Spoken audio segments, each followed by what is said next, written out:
Welcome to another edition of Mark's Inspiration. Glad you could join me here today, as always. And I got some crappy lighting today, so forgive me in advance. But you can hear my voice. That's the important thing. You don't need to see me. Okay, we are doing 5 steps to overcome social anxiety. Social anxiety. Well, what is that really? It's just fear. Fear of being in front of people, fear to make a fool of yourself, fear of being rejected, fear. Well, guess what? Everything you desire stands on the other side of fear. And if you never walk through that fear, you're never going to achieve your desires. And for you guys who want to get a woman or go out with nice girls, you're going to have to face that fear. Because girls don't want a guy who is afraid. They want to be with a man they feel safe with. Now, I know there's some exceptions. There are some women that want to dominate. What do they call them? A dom? And maybe that's what you're into. And if it is, you probably don't need this. Well, maybe. Maybe you still want to socialize. You want to go out and meet people. If you want to go, excuse me, if you want to go to a party or some kind of a function, you're going to have to meet people and talk to them. Or you could stand in the corner and just kind of be invisible. That doesn't work too well either, though. Someone's probably going to come up and talk to you. Maybe, maybe not. I used to tell people back in the day, a long time ago, and I'll tell you the same thing now, really. Walk in a place like you own it. Walk in there, stand up straight and tall, good posture, and just look around. Look around at everybody. Use a slow gaze like this. Gaze the room. Stand there like you're observing everything.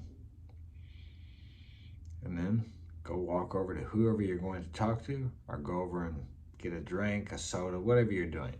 An iced tea, pina colada. Okay? You're the man. Guess what? If you don't act like you're the man and feel like you're the man, nobody else is going to treat you like the man, the Chad, the Casanova, whatever it is you desire to be. If you don't present yourself as being important, no one else is going to think you're important. If you don't present yourself as being the prize, the catch, nobody in there is going to think you're the prize or the catch. And I'm not talking about some superficial momentary fleeting feeling. I'm talking about actually feeling like that. And that comes from what I'm going to tell you now, step 2. And step 2 is this. You have got to see yourself walking in a place like that and everyone looking at you. Not looking at you like you're stupid or there's something wrong with you, but looking at you like, who's this guy? Who is that? Man, he looks good. Who is that guy? You got to see that in your mind's eye over and over and over again and get that feeling. No, you don't feel afraid. You feel confident. You feel powerful. You feel successful. You've got to visualize yourself doing that over and over and over again. Think of a place you may go to, or think of a place you may want to go to. Okay, get an idea of what that place looks like. And when you walk in that place, feel the door handle in your hands. Feel yourself opening the door. As you walk through the door, look around the room. What's the floor made out of? What does it sound like when your feet hit the floor? What is the lighting like? Are there smells in the room? Is there the smell of maybe some people smoking vapes or even cigarettes?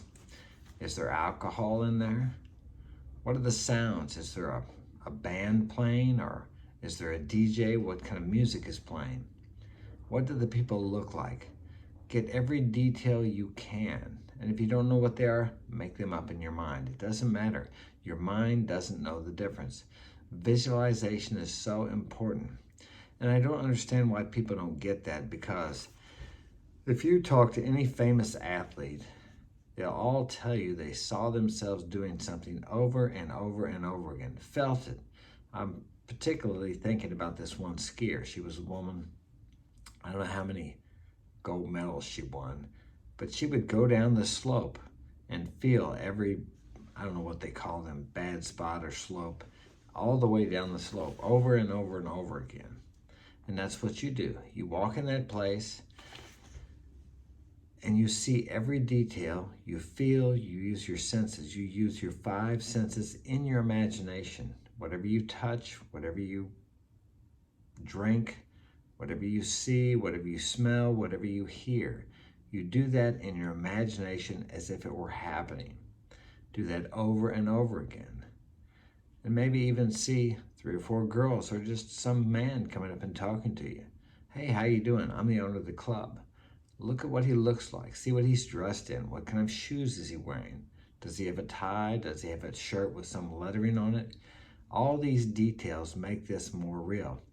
And you do this over and over and over again until it takes on the feeling of actually a natural memory. Your mind does not know the difference. And in a way you don't understand, it will bring this or something very much like it to come to pass. And as I said, this is step 2 in getting over social anxiety. First, you must get over it in your mind. Now, that doesn't mean when you go to actually play this out that you're not going to have nervousness or excitement. Try not to think of it as fear. Think of it as excitement.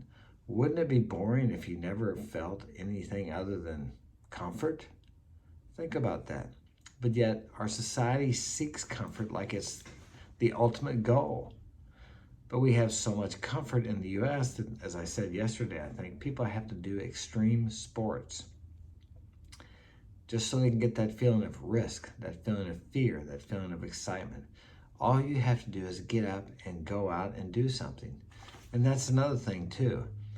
Feel the exhilaration of this visualization you're making. Feel how it would feel as you walked in that room. You're going to feel some nervousness, but you're also going to feel yourself walking in there like you own the place. Think about that. That's extremely important also. You walk in there, as I'm telling you now, I can see myself. Now, you don't see yourself like you're watching a movie. You see the situation happen as if you're looking through your eyes. I'm walking in the door. I see the handle. I reach down, I grab the handle. I see my hand opening the door. What kind of handle is it? Do I have a ring on my hand? Yes, I see the ring on my hand. What do my hands look like? Am I wearing gloves? I have a pair of fingerless gloves I like to wear. Am I wearing those? Do I have a jacket on? A lot of times I wear a jacket like this, almost always. So can I see the sleeve of the jacket? Do I have a shirt under there? Sometimes the shirt comes out like this. I can see that. All these things are important. The more details you can put into that and the feeling you have as you stand there and you observe the room. How many people are in the room? 100, 500, 1,000? Look at them looking at you with awe and respect and wonder. I know this sounds a little extreme, but that's what you want to do. You want to be the man. You want to be the center of attention.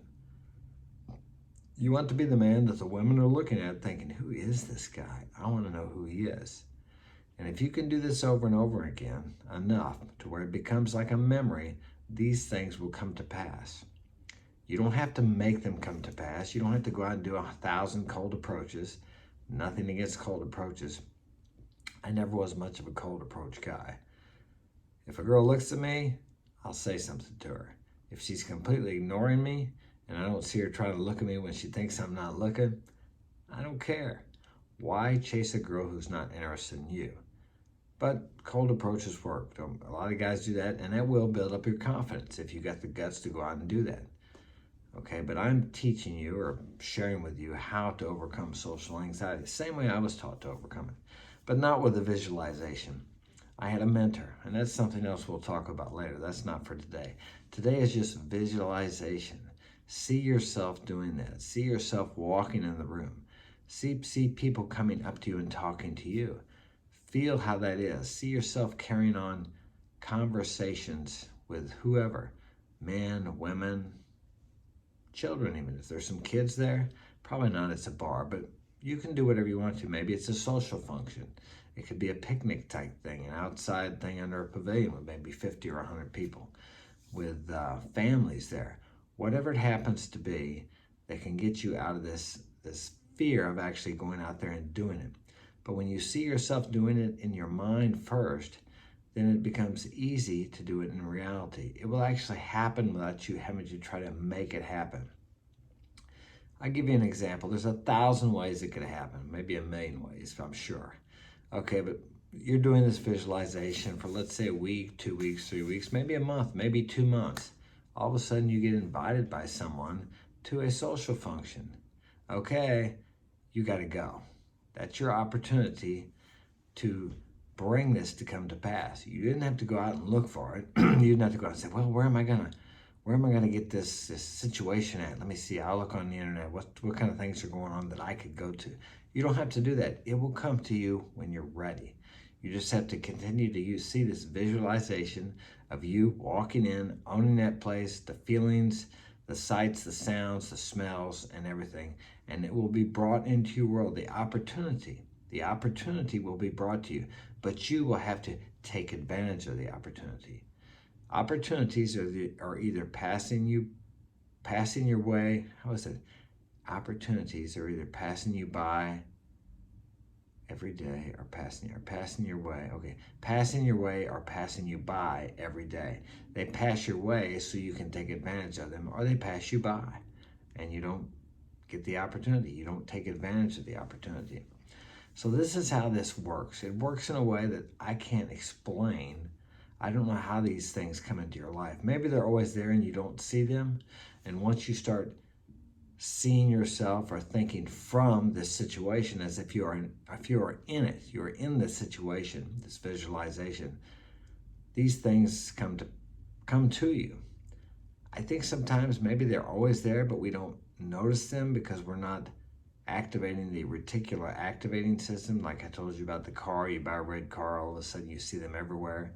Were they there before? Yes, but you didn't notice them because you didn't have that inside of you. Now you have a red car, you see them everywhere. So visualization is step number 2. I could also say emotionalization.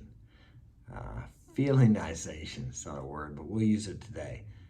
These are important. Do this twice a day, when you get up in the morning, before you go to bed at night. I spoke about that yesterday, but not in as much detail. So that's step number 2.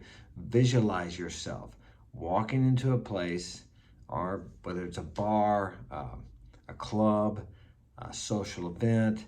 It could even be a meeting, something. Anything where there are a group of people, a place where you would normally, maybe you would stay away from. See it, feel it, visualize it, emotionalize it. And in a way you don't understand, a bridge of incense will be made for you to come and make that vision a reality. And then you're one step closer to overcoming your social anxiety. That's all I got for today. Thanks for joining me. Like and subscribe, and I will see you tomorrow.